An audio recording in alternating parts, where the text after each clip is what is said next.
Aš esu labai dėkingas Liudui, man labai patiko. Jaučiuosi, kad tikrai išsprendžiau užsisenėjusias emocinės traumas, jaučiuosi tikrai pakylėtas, jaučiuosi atgavęs jėgas, jaučiuosi, kad energija teka per mano kūną. Keli klausimai nedavė ramybės, esminis dalykas tai pyktis. Gavau, tiesą sakant, netgi daugiau negu tikėjausi. Šiaip labai geri metodai Liudo yra, efektyvus, sakyčiau, per pakankamai trumpą laiką galima pasiekti tokių rezultatų. Tai aš manau, kad čia stipru.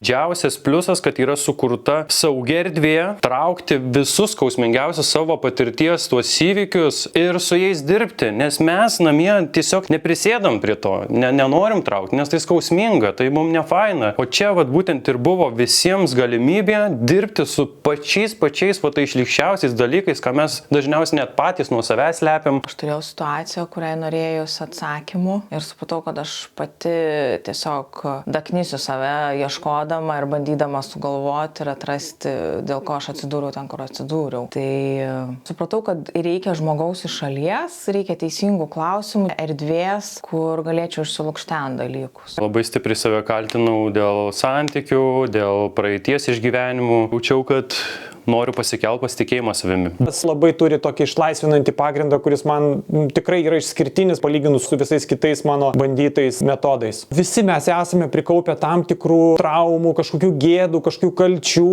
kažkokių tai dalykų, apie kuriuos mes galbūt ir patys savo net nenorime pripažinti. Jeigu matote, kad gyvenate kažkokiai rutinoje ir reikia poslinkio gyvenime, tai tikrai jums bus labai naudinga.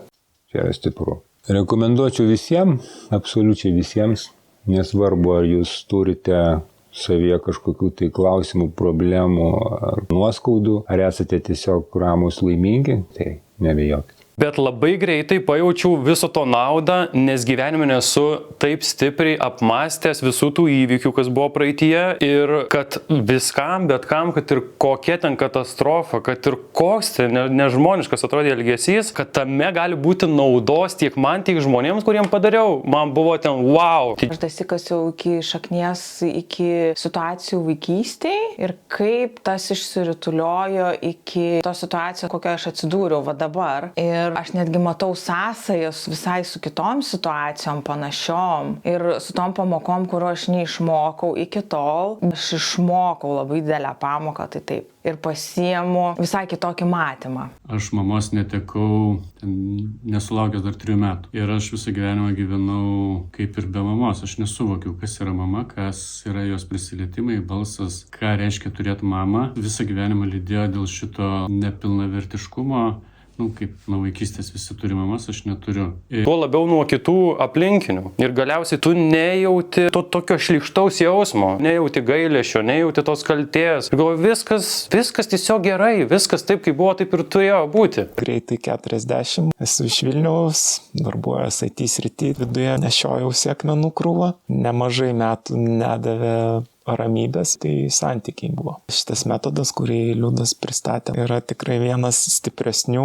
Viduje jaučiu tokį palengvėjimą, dar didesnį ramumą, ir nusimetęs naštą ir entuziazmą galų gale. Ir dabar yra toks grinai pilnatvės jausmas ir apima tą tokį lengvumą, pilnavertiškumas atsirado, toks pilnas. Išpildytas. Man patinka, kad Liudas demonstruoja, kad tu gali būti visoks. Ir viskas yra su tom gerai. Ir yra normalu. Dėl to, kad nėra normalūs ekstremumai į vieną ar į kitą pusę. Ir ko gero dar tas, kad svarbu suvokti. Okei, aš esu toks, bet aš esu ir toks. Ir priimtą integruoti dar labiau padėjo. Tai šitas man buvo labai labai vertinga. Jeigu yra laikas kažkuris, kur tu supranti, kad tu neišlipi iš duobės, neišlipi iš klausimų, iš abejonių, padaryk savo dovaną, atsakyti savo klausimus.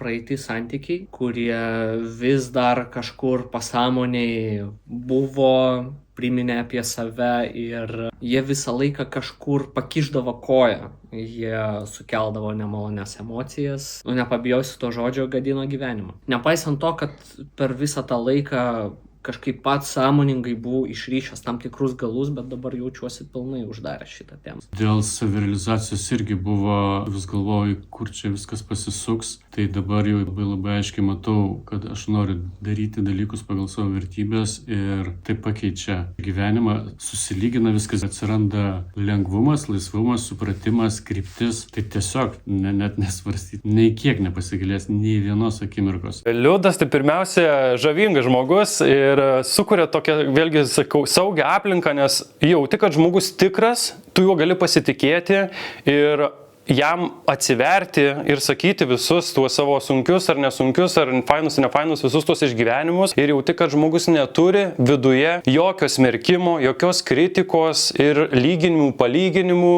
ir yra nuostabus vedlys, kur tau padeda išgryninti, nes mūsų smegenys dažniausiai blokuoja visus tuos dalykus ir nori apsaugoti mus nuo to skausmo, o Liudas padeda tiesiog susivokti ir iš įvairiausių kampų pažiūrėti į mūsų tas situacijas. Dabartiniam santykiui man tai padeda jausti meilę, dėkingumą, ramybę. Nelieka jokių dvejonių ir pradedi vertinti tai, ką turi. Aš manau, kad su šita metodika galima būtų paliesti bet kokias temas. Išvažiuoju laimingesnis ir labiau motyvuotas veikti tai, ką noriu veikti, tai, ką aš esu sukurtas veikti. Tai rekomenduoju absoliučiai visiems, nes toks dalykas yra, kad mes visi turim per gyvenimą patirčių, prikauptų ir neįspręstų. Ir tiesiog jeigu jauti nors menkiausią kaltės jausmą, nepasitikėjimo jausmą, kažkur pastrigęs esi savirealizacijos reikaluose, būtinai apsilankyk pas Liudą šiose stovyklose dėl to, kad tai tikrai tau padės ir